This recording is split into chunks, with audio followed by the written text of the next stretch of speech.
Oh, hi there, friend. It's me, your teacher, and I'm here to give you your boops. Boop. That was me booping you. All right, what's up, Algebra 2 people? I hope you're having a fantastic day.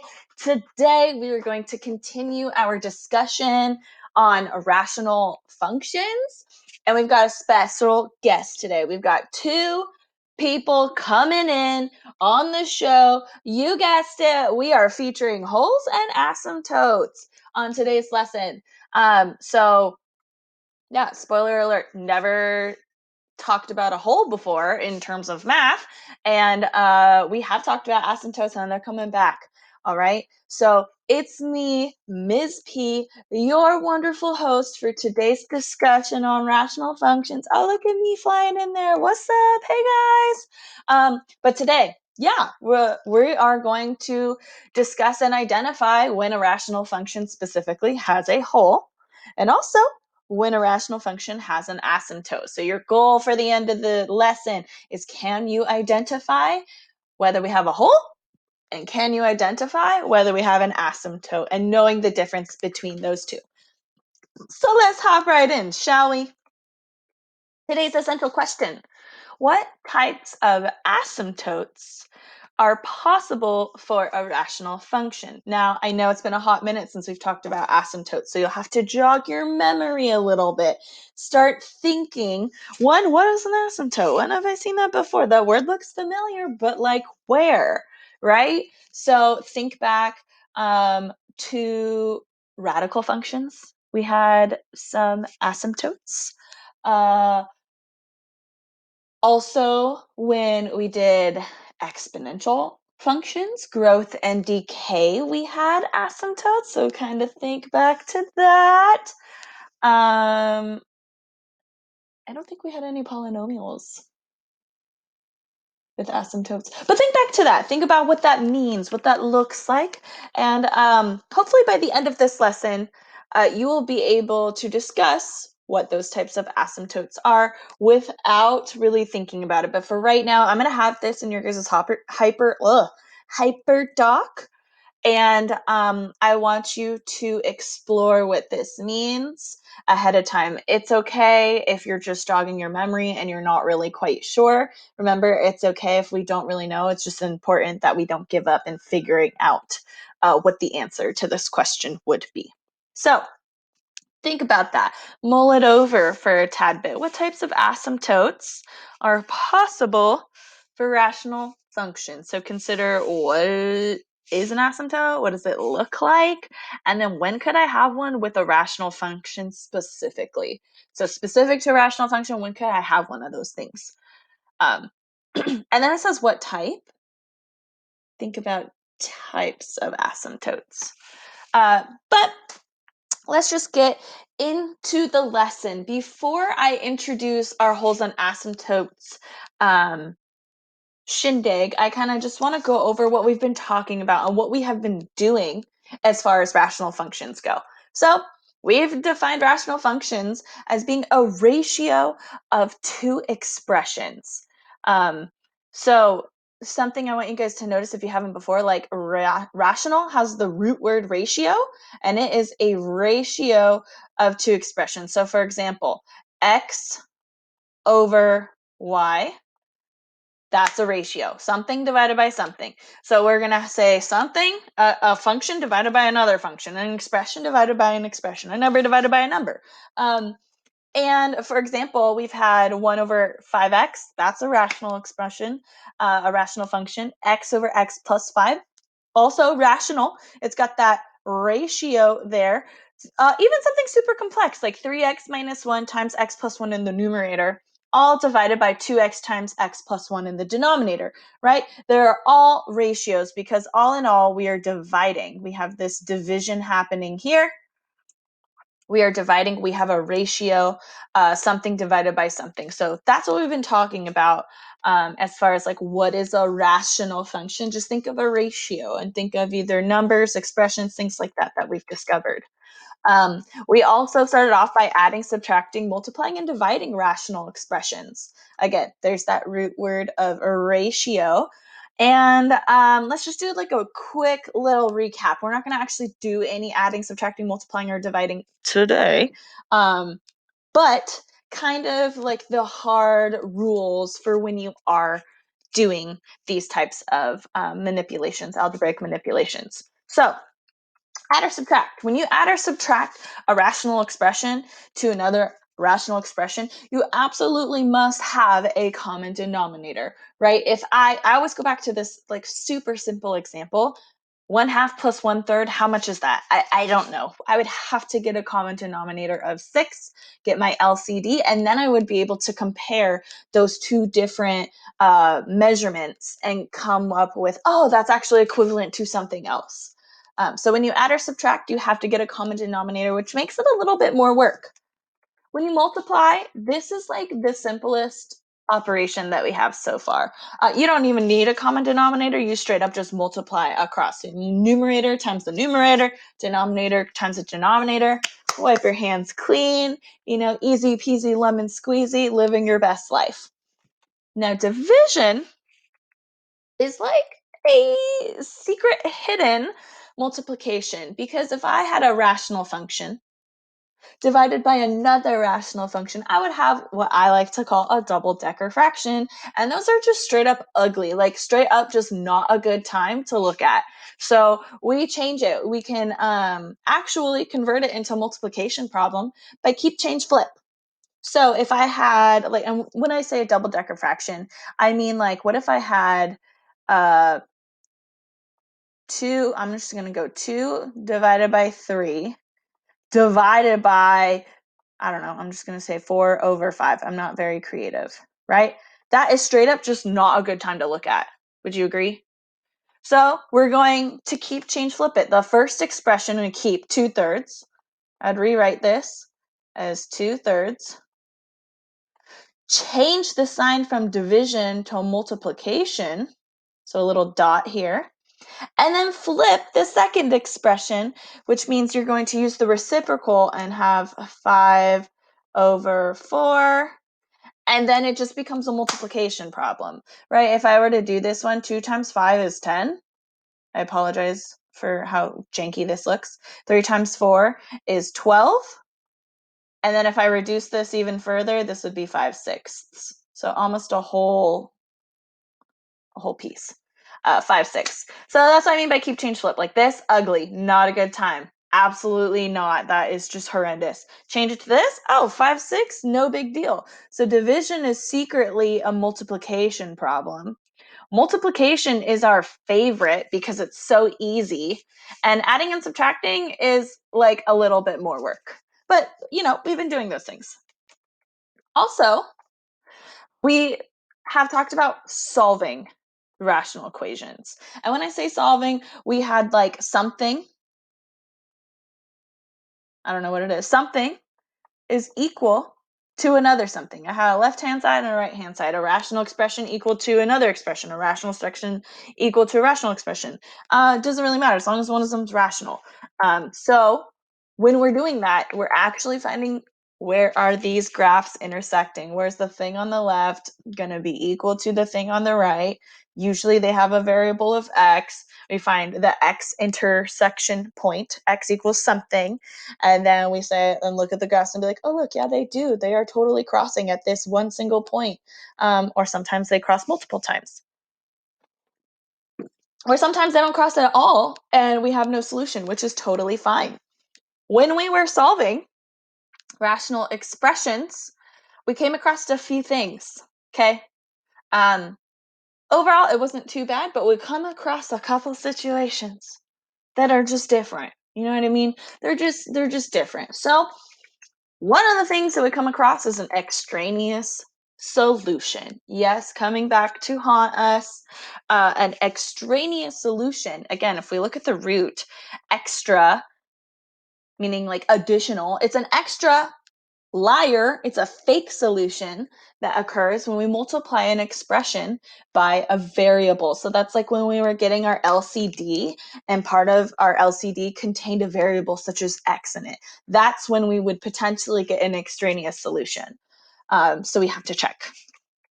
We also came up with domain restrictions, which means the function cannot exist at these points because we would be dividing by 0, which also absolutely not, right? So a domain restriction is just saying the function is good everywhere else but this one point, because at this one point it's going to be dividing by 0, and we absolutely would never ever ever divide by 0. Crazy things happen, like we don't even know like what the universe would be. It is a mathematical sin. You should never under any circumstance divide by 0, just because we really have no idea like what could, well, we can narrow it down to a few things, but overall, like in general, it's undefined. Something is happening, something weird is going on. It's not the norm, it's not the usual, it's not sticking to the plan. So that's when we get domain restrictions. And I mentioned last time, I alluded that something, I think I called it like something interesting and incredible is happening at these points. Something a little crazy is happening when we divide by 0 at those specific points that we're saying the domain cannot equal at our specific domain restrictions. And alert, alert, alert the police, alert your best friend, alert your mama, your papa, your sister, your brother, your Grammy, your Grampy, whatever you want to say. That's when we have a discontinuity alert. Let everybody know. Let your pets know. Let your, oh, I don't know, neighbors know. I don't know. We've got a discontinuity when we divide by 0. And we're going to talk about that word discontinuity because some of y'all have seen it before. Some of y'all are being like, oh, I don't really know. Some of y'all are deductive reasoning right now and thinking of what does that word look like? What do I think it means, right? Something a little crazy happens, but never fear. Miss P is here, all right? The most important thing is that you never divide by 0, right? Even Drake, he's like, absolutely not. Dividing by 0? Realizing it's a discontinuity that we'll talk about later. Okay, we can handle it. We could do it. So, again, I have my little notepad and pencil up here. So please be prepared to take notes for this slide. We're going to have a vocabulary check about some terms that we are going to talk about. So this is new information, alert, new information. And we're going to kind of dive into some vocabulary words, make a little bit more sense of them, and then we'll move on with them. So, new information alert. We, ladies and gentlemen, are going to talk about continuities and discontinuities. And you may have seen those words before and you may have not, and that is okay. Don't stress, don't worry, I got you. But we're going to talk about something that is a continuity and a discontinuity, which is a super important vocabulary term that I used all throughout college. We always say, oh, is this continuous? This is not continuous where, this is discontinuous here. Especially pretty important in pre-calc, pretty like even more important in all levels of calculus. I studied analysis at university.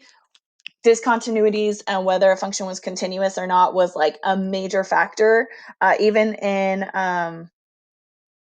like, oh my god, what was that class called? I can't remember. It's like the theory of algebra. It was a pretty big deal. So continuities and discontinuities. Essentially, continuity describes if something's connected. So kind of thinking of words that are similar or remind me of continuity, I was thinking of, is something connected or not? So notice that like continuity looks like the word connected. Or if it's a discontinuity,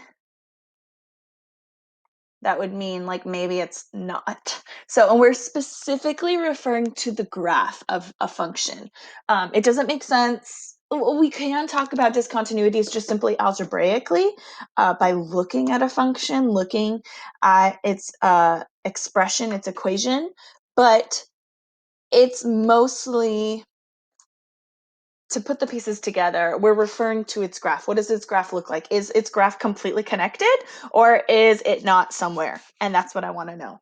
So think about something we talked about so much is when we had a domain that was all real numbers, right? A domain went from negative infinity to positive infinity. Domain is x values. So we were looking at the graph from left to right.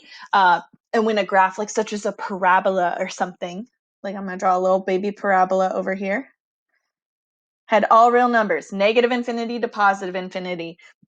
Along the x-axis, it was defined everywhere, right? Our parabolas continued on in both directions for infinity. It never ever stopped, right? That is an example of something that is continuous because it's connected, right? A continuous function such as, let me just call this like y equals x squared. Ooh, girl. X squared. It has no jumps, it has no breaks, and it has no holes. It's completely connected from negative infinity to positive infinity. So kind of bringing back domain a little bit.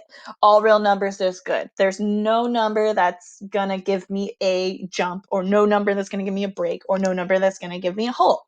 So a continuous function has no jumps, no breaks, or no holes, just like our favorite parabola, or shoot, even a line.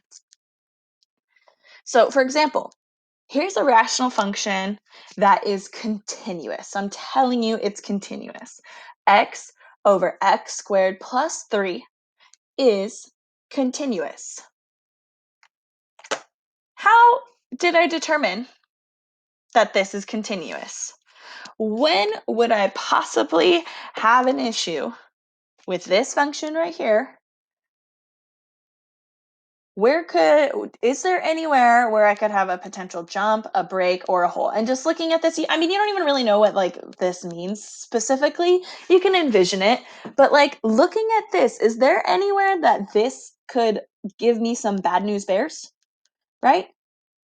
X over x squared plus 3 is continuous. Is there somewhere that, how did I figure that out? Like, is there somewhere where I'm potentially dividing by 0? Like, really, in a fraction, in a ratio, in a rational expression, the only issue I have is I can never divide by 0, right? Drake was even like, nah, girl, we can't. So if I set the bottom equal to 0, it has no real solutions, right? So if I set x squared plus 3 equals 0, I end up getting x squared equals negative 3. And if I took the square root of both sides, I would get x equals plus or minus 3i, rad 3i, right? Because that negative becomes the imaginary value, right? Imaginary meaning not a real solution. Therefore, there's no domain restrictions. So that's how I figured it out. I set the bottom equal to 0 and figured out if there was a domain restriction or not. This one I didn't have any. For example, and this is the graph of x divided by x squared plus 3. And you can see it continues on in both directions for all the way from negative infinity to positive infinity. This has a domain of all real numbers. There's no holes, there's no jumps, there's no breaks, there's no gaps, there's no nothing. It's just the graph living forever. I would never have to pick up my pencil. That's how I know something's continuous. If I have to pick up my pencil at any point in time, then I have something that is not continuous or discontinuous. So pro tip. Okay. Rational functions are discontinuous at the points where a function is undefined. So that's how I figured out if there was going to be, if my function was continuous or not. I was looking like, well, where can this be potentially undefined? And whenever we're talking about rational functions, that would be when we were specifically dividing by 0. So there's two different types of discontinuities, which is the plural of, discontinuous. We have two different types of discontinuities, two types of things where you have to pick up your pencil, essentially. So a removable discontinuity occurs when the function can be redefined. And this is going to create a specific hole in our graph. So when I say redefined, basically I mean when we can simplify.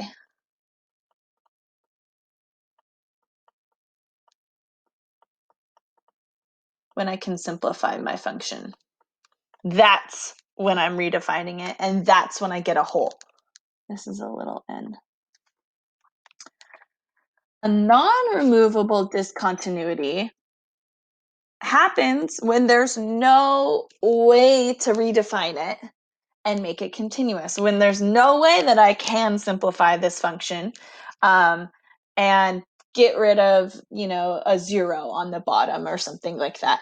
So, and I know this looks like a lot right now. So think about if you can remove something super easy, like a whole, like you're just taking a little piece of that function away. And a non-removable discontinuity means like, oh, I don't have anything that I can simplify. I don't have anything that I can take away. This is what it is. This function is not going to change at all. So, for example, I think an example will do well. Right here, if I had x minus 5 times x plus 1 divided by x plus 1, this has a removable discontinuity because look, when I simplify, these two terms cancel and I am left with just x minus 5. So since I was able to simplify, right, there's that word simplify again. If I was able to simplify and I just got a line, I have a removable discontinuity. I have a whole at setting this point equal to 0, x equals negative 1. So that's a removable discontinuity. That's when I get a whole. An example of when I don't get a whole, but I have something weird going on, right, is if I just had x minus 5 over x plus 1. I don't have any common terms to simplify. You absolutely cannot do that. No, no, no. That is a huge, huge, huge mistake. I don't ever want to see you guys doing any blasphemy like that. No way, Jose. But the whole expression can't be simplified, but it can be potentially dividing by 0. So it has a discontinuity of an asymptote instead of a whole, and it's going to be when the denominator is equal to 0. And if I set that equal to 0, I get x equals negative 1, since that's where it would equal 0. Now, notice, if this was our original function, I reduced it to x minus 5, but I still would have to say that my domain restriction is that x cannot equal negative 1, because I would potentially be dividing by 0. And when I notified u of that domain restriction, it's because there's a hole there.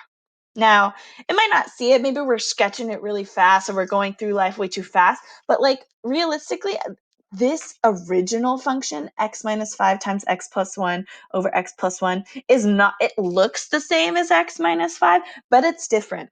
It has different pieces. And I just simplified it to get a more simple version of it. But I can't just like dismiss this whole here. This was a part of the function to begin with, and I have to say that something is happening at that function at a specific point. So although I was able to cancel it, I still had a possibility where my denominator was equal to 0, and that's where I had a whole, even though I simplified it. Does that make sense? So same exact slide, but I'm actually going to show you the graph, right? So I changed this to the color blue because I'm going to graph that in blue. I changed this to the color green because I'm going to graph it in green. So the first one, x minus 5 times x plus 1 over x minus 1. Remember, these guys canceled out and simplified and left us with just a line, right? The y-intercept is at negative 5 and it has a positive slope of up 1 over 1, right? So here's what the graph looks like. But this is what I'm saying. We have a discontinuity at x equals negative 1. So at x equals negative 1, you can tell since this is a scale of 10, this would be 2, 4, 6, 8, 10. So at x equals negative 1, if I go down to my function, look, there's the whole. That's what I'm saying. This has I would have to, if I was graphing this, I would have to pick up my pencil and redraw it in order to continue on. And that's how I know I have a discontinuity. Look, here's my pen. Very unsteady because it's on a mouse. I could not continue it. I'd have to stop, pick it up, and then continue on again. That's how I know it's discontinuous. It has a hole because I simplified my expression, but I can't let x equal -1. If x equals -1, I'm dividing by 0. Crazy stuff happens when I divide by 0. Additionally, x minus 5 over x plus 1, that can't be simplified, right? So this graph looks kind of like this. There's nothing to simplify here, but it does have an asymptote. So I still want to know, when does my denominator potentially equal 0? Because that's a problem. X plus 1 equals 0. You get x equals -1. That is going to be my asymptote. So at x equals -1, you'll notice this is the same scale, 2, 4, 6, 8, 10. At x equals -1, I'm going to draw, I should have chose a different color, my asymptote, where my graph gets very, very close, but never touches. Because I still can't divide by 0, right? And if I was graphing this, I would have to start over here and swoop up. Oops, that kind of looks like exponential growth, right? And I'd have to pick up my pencil, and then I'd have to start down here and continue on. This looks like exponential decay. Well, actually, it doesn't look like decay. It looks like a part of a radical function, or the inverse of that guy. But I would have to pick up my pencil. So it has a discontinuity again, because I had to pick up my pencil at a certain value where the denominator is equal to 0, and it just so happens to be an asymptote. So main point, if you have to pick up your pencil, discontinuous. If you can keep drawing it, continuous. So let's do a couple examples of like just identifying things. So I want to know, what are the domain restrictions? Is the function continuous or not? Can I draw my function without picking up my pencil or not? Does it divide by 0 or not? And if not, what kind of discontinuity? And when I say what kind, I mean, is it a hole or is it an asymptote? Those are the discontinuities we're talking about. So if I gave you this function, x minus 6 over x plus 2. Again, notice that this has the little note here. So for the next couple examples, I want you to write this down. What is the domain restrictions? Again, a domain restriction would be when your denominator is equal to 0. So when would that happen? I cannot ever divide by 0, so we're going to say everything's cool except for that number. I would solve that, and I would get x equals -2, right? Subtract 2 from both sides, you get x equals -2. So I have to say that x cannot equal -2 because I'd be dividing by 0. So domain restriction, check. Is my function continuous? If I have a domain restriction, is it continuous or not? It is not. Whenever I have a domain restriction, I have to pick up my pencil. There's a possibility that I could be dividing by 0. And that possibility is either a hole or an asymptote at this point when we're talking about rational functions. So what kind of discontinuity? Since I cannot cancel out any terms, that would mean that I have an asymptote at x equals -2. Specifically, where I said that the domain can't equal, I have my asymptote, which my function gets incredibly close to, like infinitely close to, but it will never cross or touch that line. So here's this graph, right? The graph is in blue and the asymptote is in red. So you'll notice that our asymptote is at x equals -2. Look, here's our red dashed line all the way here at x equals -2, right? Our function gets really, really close, but never touches. Our function gets really, really close, but never touches that. And additionally, if I were to graph this again, woo, that's really bad. Had to pick up my pencil. And then here, I'd had to pick up my pencil again to graph the rest of the graph. So I have a discontinuity because it's not continuous because I had to pick up my pencil because I potentially could divide by 0, and the way that I could potentially divide by 0 resulted in an asymptote. Let's try another one. You don't have to draw the graph, but I would recommend it just to give you like an idea of what's going on. And it's just a quick sketch. So you got to have your asymptote and then your little graph looking thing. Okay. Example 2. Again, I want to know, is there a domain restriction? Is it continuous or not? And what kind of discontinuity? Is it a hole or is it an asymptote, and where specifically? So if I give you this, x squared plus 3x plus 2 over x plus 2. Now, this one, I kind of wasn't super nice because this can be simplified. Again, remember when we were solving things, when we were talking about rational functions, it's always nice to help us identify things when we have something in factored form. So this is an expanded form. I would want to factor it. The factors of 2 are just 1 and 2.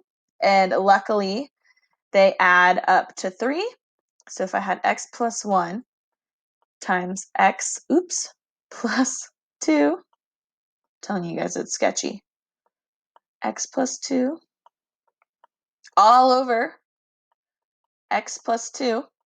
This is how I can simplify this function. And then check it out.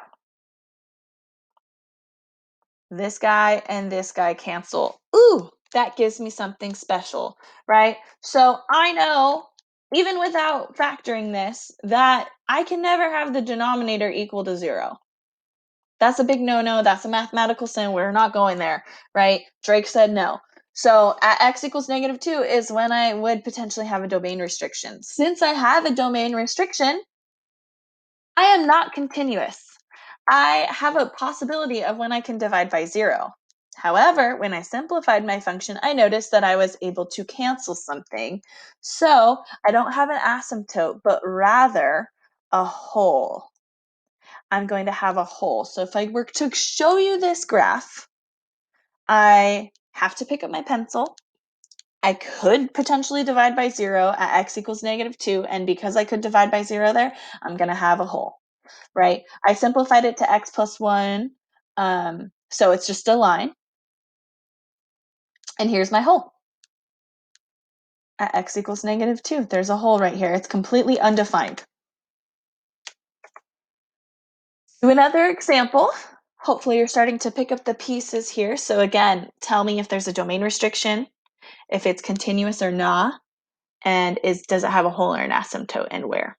So if I gave you x minus 4 over -12 was our rational function, right? It's a polynomial over a polynomial, a fraction of two things, a ratio of an expression divided by an expression.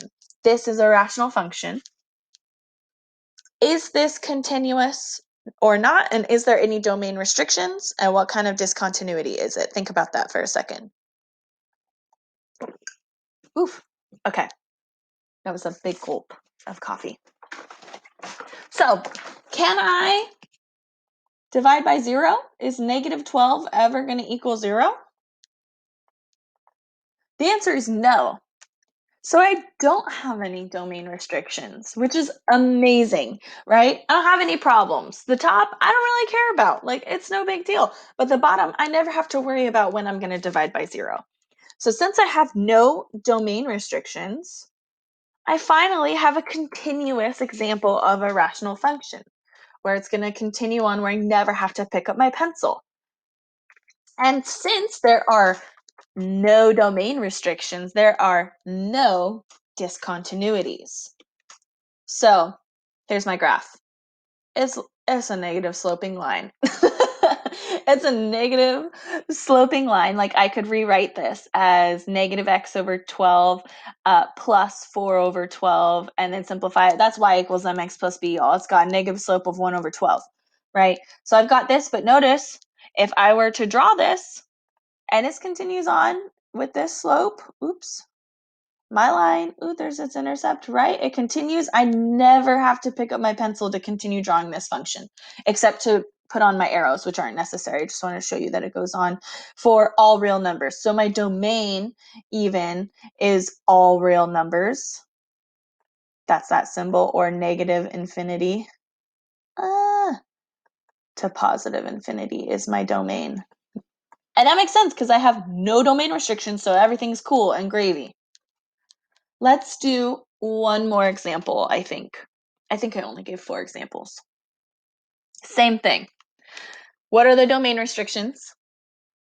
Are we continuous or not? Do we have a whole or asymptote? So here's your function. And I was nice, I gave it to you in factored form, so you didn't even have to worry about it. Where could my denominator equal 0? This one I have 2 instances, right? X plus 5 could potentially equal 0, and x minus 3 could equal 0. That's going to give me 2 opportunities for discontinuity, right? 2 times where I could potentially divide by 0.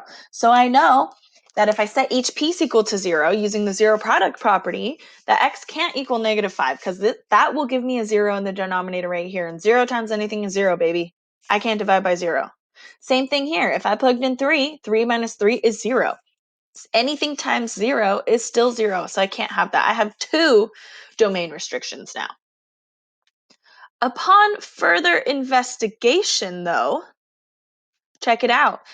I can cancel this one. I can reduce my rational function to x minus 5 over x plus 5. So when I do that, remember, when I cancel them,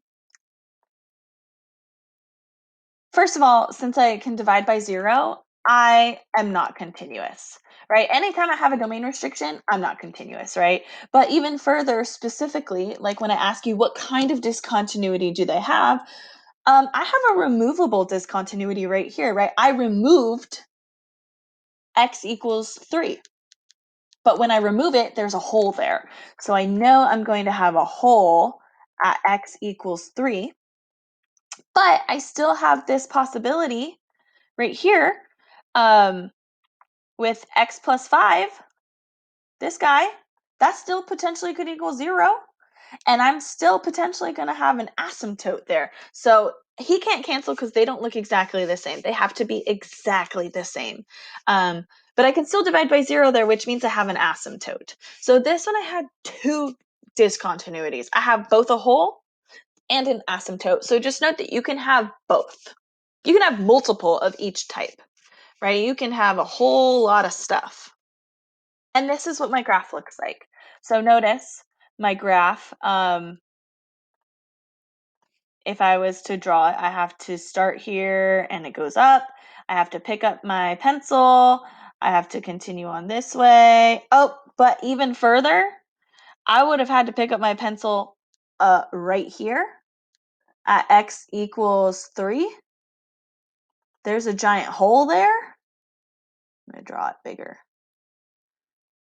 There's a hole because I can't divide by 0. And also, I have my asymptote. So you can have both. I know. Mind blown. So my question to you, this is also going to be in your hyperdoc. I'm not going to answer these for you.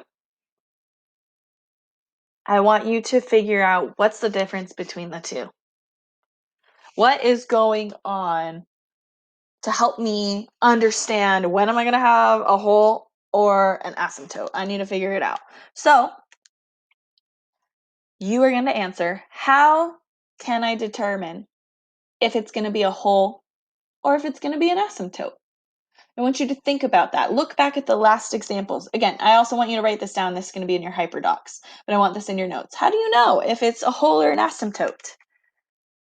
Thinking about the last few examples, what did you notice as you were doing them? What do you notice about the things we got? What do you notice about the results? What do you notice about the graph? What do you just notice in general?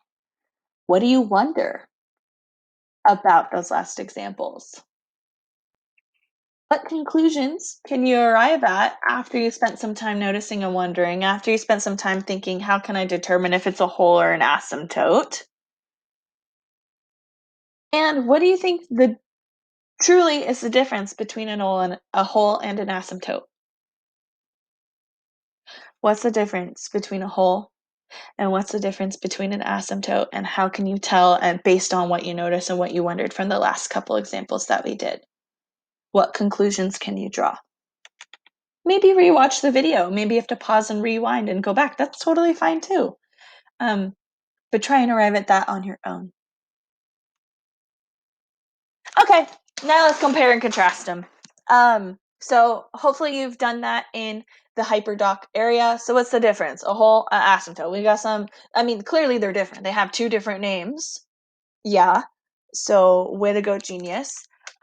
They're different types of jumps or holes or skips or whatever. Um, but a hole is a removable discontinuity. Let's start talking about our mathematical language, right? I can remove it because I canceled it, but it's still discontinuous there. Also, holes occur when you cancel stuff out in the numerator and the denominator. That is like a major key, like super huge alert. Like that's how you know when you have a hole, is when things cancel out. And it results obviously in a small hole or gap in your graph. You have to pick up your pencil in order to continue it. Asymptotes, on the other hand, are a little different, right? An asymptote is a non-removable discontinuity. So it's not something that you can cancel out in the numerator and the denominator. Ew, excuse me. In the numerator and the denominator, it occurs when your function can't be simplified, there's nothing to cancel, and when the denominator is equal to 0. So I can never have my denominator equal to 0. That's when things get weird. And spoiler alert, you can have vertical or horizontal asymptotes. Okay, so you can have one going up and down, you can one going left to right, right?